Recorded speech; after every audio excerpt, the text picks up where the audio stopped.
So this is my project for Saturday, and that is to increase the runtime of my internet when the power goes out. I live in a hurricane-prone state, and when the power goes out, the most important thing to me, believe it or not, is the internet. That's what keeps me in touch with everything, communication, whatever, news, all that. So we have a typical cable modem here provided by my ISP and a Linksys router. It's all running off of a battery backup, and when the power's unplugged and it's running off battery, you can get 125 minutes of runtime, which is fine, 2 hours. But you have to realize something with this type of setup. So what these devices typically have is a power brick. And in some cases they're pretty big, and they use a lot of power. So what you're doing is you're taking 120 volts and then you're stepping it down to 12 volts and then you're running the device.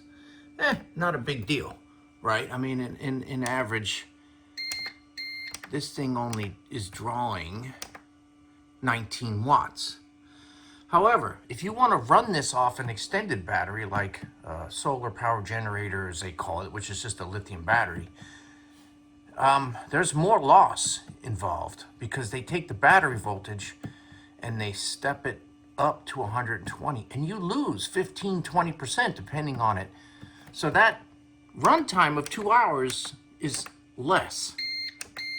So today's project is going to be eliminating the bricks here and running these devices directly off of 12 volts.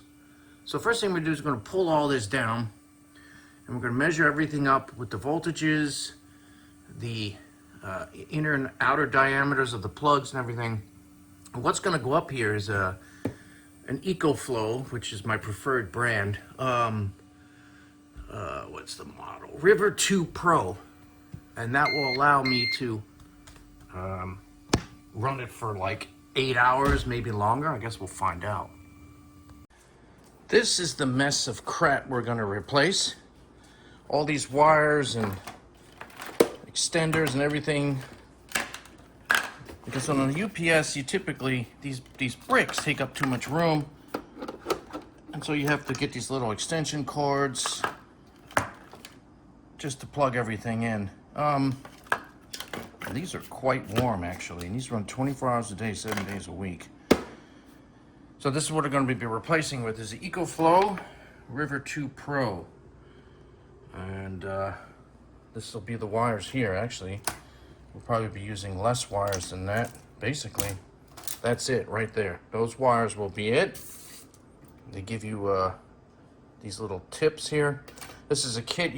Let's go over what this stuff is. So the goal is to run everything off this 12 volt socket, and not only to increase the efficiency, but also to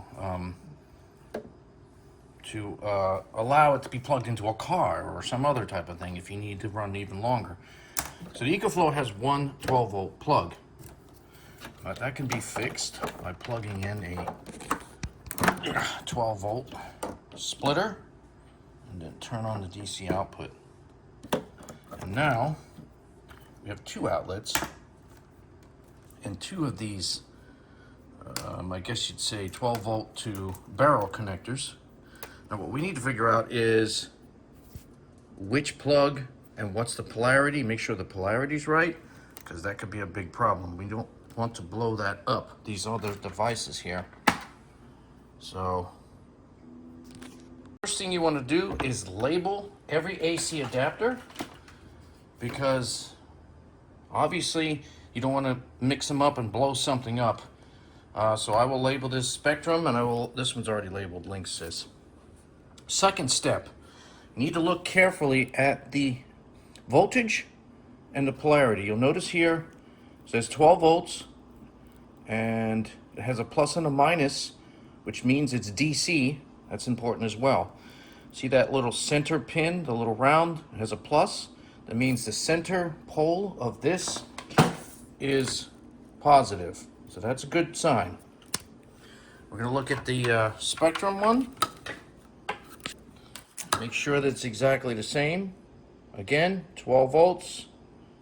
And you see that's 2 amps, center positive. So, perfect. This should go fine as long as the center pin on this is positive. And we're going to measure that to make sure. So the next step is to get yourself a cheap pair of calipers. You can get these at Harbor Freight. And you want to change this over to millimeters. Next step is to get yourself a cheap pair of calipers. Digital calipers is probably best. Change this over to millimeters and measure the outside diameter of this plug. In this case, it is about 5.42. Well, that's not a, if you look online, that's basically 5.5 millimeters. So it's a 5.5 millimeters OD on the spectrum and 5.5 millimeter. I can't do this with one hand. Anyway, we also need to measure the inner diameter because that makes the difference. And then what we'll do is we're going to find the exact plug that fits. Again, doing this just by myself is not easy. So I measured the inner diameter of this, which is 2.08. Well, that's not a valid number. It's actually 2.1 millimeters. That's a common size you can find. You can usually find them in 5.5 and 2.1 or 5.0 and 2.1. Pretty common size, so that's good. Next, we'll measure the Linksys. Okay, the Linksys is different. The outside is 5.5, but the inner is about 2 millimeters. So I'm hoping that this kit actually has a 2 millimeter plug in here on the inner diameter. We'll write that down. It's a 5.5 and a 2.0. Is that right? 2.1. Yeah, it is definitely different if you look at the 2 plugs here. Is it? Can you see the difference? Yeah, it's definitely smaller on the other one. So the next step is to find the right plug here for each and attach them to one of the cigarette lighter plugs. It appears that this blue one happens to fit the Linksys and the cable modem. So we're good on the polarity, we're good on the voltage. We need to make sure that when we plug it into the 12 volt that it actually lights up and is getting connection. Let's get rid of all this crap. So nice to simplify stuff. All right, so now what typically happens here is this. Oh, by the way, there is another plug in here.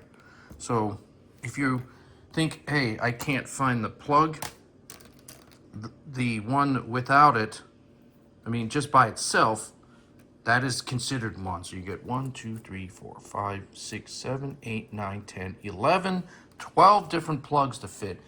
And in this case, you cannot change the polarity. Everything has to be positive on the center tip there. So it's really important that that is set right. I've already verified that. So we got the blue one, and that will fit here perfect. Now, what about, yeah, that one seems a little loose. I'm gonna think, hopefully the blue one will work. Okay, so we're testing the Linksys, and DC is on. It's drawing such little wattage that the meter's not even reading it. We're good on one. Let's do the second one. Hopefully. Do I see a light? No. Not yet. Come on, don't make me find another plug here. It lit up for a second. So this plug may be a challenge to try to find. And in this case, what's happening is the center pin is not touching. And, oh, wait a minute, we got power. All right, so I lucked out. Both of these are using the blue, and this project is complete. Now, what I will show you is how long will both of these run off of this battery. Oh, here we go. We're finally getting 5 watts. Oh, maybe not. So I'm guessing this thing will run for like 12 plus hours. Let's hook them both up. Okay, so I like the fact that the splitter has a light and each of the cigarette lighters have a light. Let's plug all of them in. I'm already drawing 4 watts just with the cable modem. All right. Now with both of them plugged in, I got power. 7 watts. Okay, I can handle that. It'll run for 81 hours. Yeah, so this is, I mean, even though this thing has a decent battery and is actually a, very good UPS, the fact that you're stepping it up from 12-volt battery to 120 and then stepping it back down from 120 down to 12 is wasteful, not only in heat but power. And when you're running off a lithium battery, the last thing you want to do is have any waste. So we're looking at 60-hour runtime for my cable modem. I can sit there as long as I keep my cell phone charged with some USB battery or whatever. This is a win right here. I mean, this is, look at that, 11. It's actually drawing, if you remember, it was like 20 watts or something because of all these stupid adapters and shit. The real power draw on these things is only 11 watts.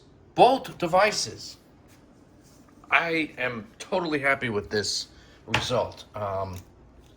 Now, if you want to bypass all this shit and get maybe a less of a runtime, we're down to 55, 54. Oh, gee, I don't know if I could go 4 days or whatever, 2 days or whatever it is, but but if you want to bypass this, Ecoflow, they do sell 12-volt UPSs. So UPS stands for uninterruptible power supply. And what that's doing is it's just monitoring the voltage, and when it drops down, you get your power. Just if the power goes out, it keeps running. So, man, I am really impressed with this result. I figured maybe 12 hours. No, we got 54 hours of runtime on the internet. And as long as you can keep your cell phone topped up, and as long as Spectrum keeps their shit powered up, which I hope they do, I hope they have battery backups like I do, you're good. So this next thing is not just with Ecoflow, but when you turn on, let's turn off the DC. When you turn on this AC, this battery is converting 12 volts or whatever, no load at all, nothing hooked up, and I can only run 49 hours or whatever it is, because you're wasting power when you step it up. So even if nothing's connected whatsoever, you're still draining your battery. And that's why in a situation with these solar generators, or in this case it's really a lithium battery, this will deplete itself with nothing hooked up. You want to try to run everything off of DC. And you can do that. You can plug your laptop and your cell phone in here, and it's not using the inverter. And this is not just Ecoflow. They all have this problem. I really like Ecoflow. I have 2 of these. That's how much I like it. This is just, it charges in like 0 time. I can charge this from 0 all the way up to 100% in less than 2 hours. It will pull in 1,800 watts. So anyway, thanks for watching. This is a perfect project for a Saturday. Just have to hook it all back up.